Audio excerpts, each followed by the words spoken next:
Halo peserta diklat, selamat datang di materi tahapan pelaksanaan analisis kebutuhan diklat dengan pendekatan mikro. Pada materi kali ini, kita akan mempelajari tahapan pelaksanaan analisis kebutuhan diklat pada tingkat individu. Tahapan pertama ialah tahapan penetapan unit analisis.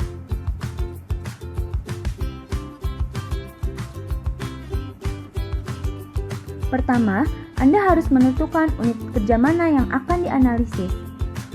Setelah mengetahui unit mana yang akan dianalisis, kegiatan yang Anda lakukan adalah mengumpulkan dan mempelajari data sekunder terkait dengan unit kerja tersebut.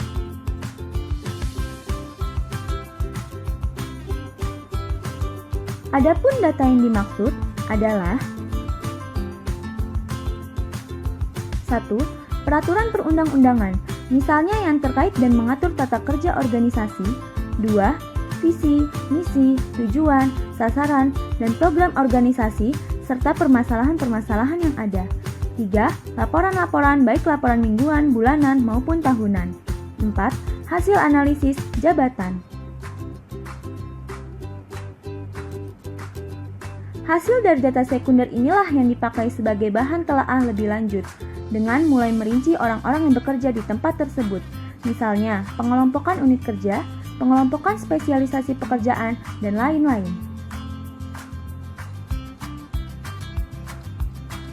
Selanjutnya, Anda dapat melaju ke tahap kedua, yaitu tahap pembuatan flow proses.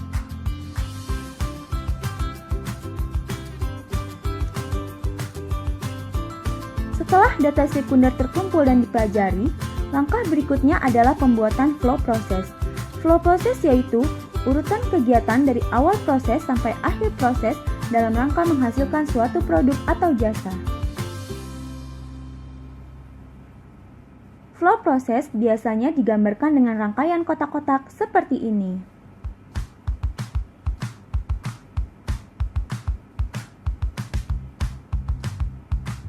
Pada gambar tersebut, terdapat bagian BHP.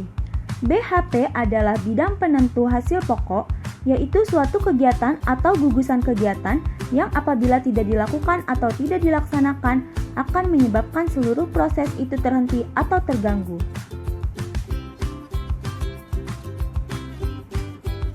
Pada bagian BHP ini pula yang memungkinkan munculnya sub-flow proses yang dapat ditampilkan dalam rangkaian berikut ini. Selanjutnya, kita melaju ke tahap ketiga, yaitu tahap identifikasi indikator kebutuhan diklat.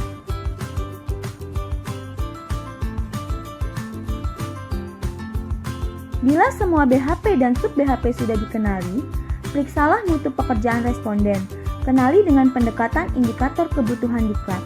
Indikator kebutuhan diklat adalah suatu tanda atau gejala yang menunjukkan adanya kebutuhan diklat. Misalnya,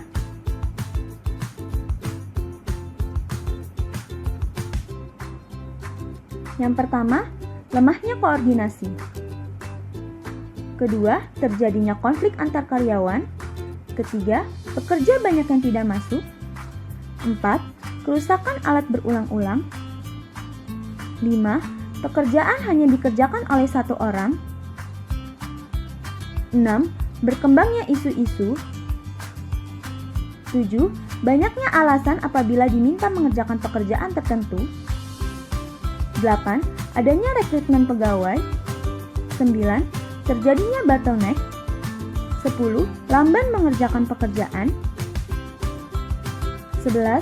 Motivasi kerja turun. 12. Kemarahan pimpinan terus-menerus. Sekian penjelasan mengenai tahapan analisis kebutuhan diklat secara mikro.